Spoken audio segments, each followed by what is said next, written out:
हामीले दिनभरि कडा परिश्रम गर्छौं, हार्डवर्क गर्छौं र बेलुका हामीले खासै केही नगरेको उपलब्धि जस्तो फिल हुन्छ। त्यो किन हुन्छ भन्दाखेरि हामीले सानो सानो विन्सहरुलाई हामीले जब सेलिब्रेट गर्दैनौं हाम्रो मोटिभेसन लेभल मरिरहेको हुन्छ। र आज हामीले एउटा गोल्डन ह्याबिटको कुरा गर्नेछौं जसले तपाईको एनर्जी, जसले तपाईको ह्याप्पिनेस, जसले तपाईको मोटिभेसनलाई एकदमै हाई लेभलमा इन्क्रिज गर्नेछ। त्यो हो celebrate your small wins. Atomic habit भन्ने बुकमा जेम्स क्लियरले एउटा धेरै राम्रो कोट भन्नुभएको छ। उहाँले के भन्नुभएको छ भन्दाखेरि success is the product of daily habit, not once in a lifetime transformation. तपाईको सानो सानो जितहरुको रिजल्ट चाहिँ सक्सेस हो, न कि एकैचोटी कतैबाट आउने होइन। त्यही भएर हामीले सानो सानो जितहरुलाई सेलिब्रेट गर्नुपर्ने हुन्छ। सक्सेस भनेको ठूलो गोल्सहरु प्राप्त गरिसकेपछि मात्रै होइन, यो सानो सानो हामीले जुन अचिभमेन्टहरु हुन्छ तिनीहरुको एकुमुलेसन हो, तिनीहरुको जोडेर मात्रै बन्ने हो।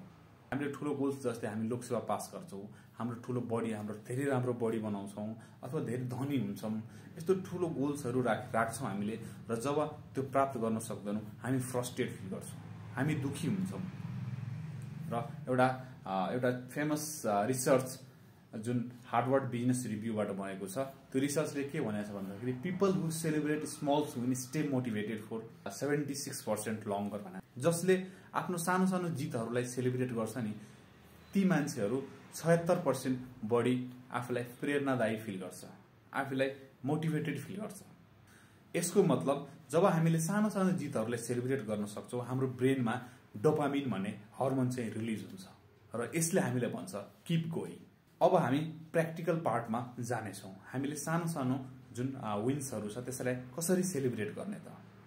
First of all write it down भनेको छ। तपाईले आज गरेको उपलब्धिहरुलाई लेख्नुहोस्।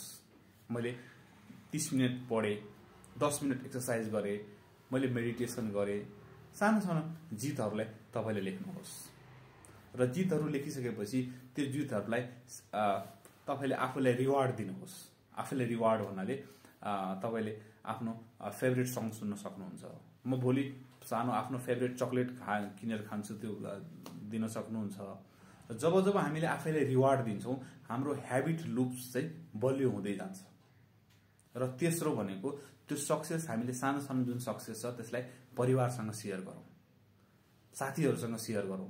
त्यसले के हुन्छ भन्दाखेरि जब उहाँहरुले हामीलाई अपलिफ्ट गर्नुहुन्छ, जो उहाँहरुले यो कुराको लागि हामीलाई जब धन्यवाद भन्नुहुन्छ, हामीलाई कंग्रेचुलेट गर्नुहुन्छ, हाम्रो कन्फिडेन्स बुस्ट अप हुन्छ र अझ हामी त्यो काम गर्नलाई प्रेरित हुन्छौं। सोच्नुहोस् त, जब हामीले ठूलो गोल सेट गर्छौं र त्यो सानो सानो गोल्सलाई जब सेलिब्रेट गर्दैनौं, के त्यो ठूलो गोल्सहरुसम्म जानलाई बोरिङ हुँदैन र? गर्न सक्छौं त? सक्दैन नि। हामीले बाटोमा लिने सानो सानो चरणहरुले, सानो सानो जर्नीहरुलाई हामीले जब जब सेलिब्रेट गर्छौं तब तब हामी मोटिभेसन फिल गर्छौं र अगाडि जाने हाम्रो प्रेरणा जाग्छ र हामीले तब एक्सन्सहरु लिन थाल्छौं।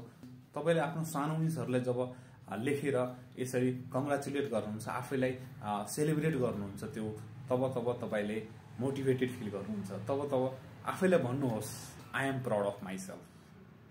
र एउटा भनाइ रहेको छ, if you celebrate your small win today, tomorrow the world will celebrate you. यदि सानो जितहरुलाई तपाई आज सेलिब्रेट गर्नुभयो भने तपाईको जितलाई भोलि दुनियाले सेलिब्रेट गर्नेछ। हस् त, आजलाई यति र आजबाट यो ह्याबिटलाई 21 डे च्यालेन्ज अन्तर्गत राखौं। हस् त, थ्यांक यू।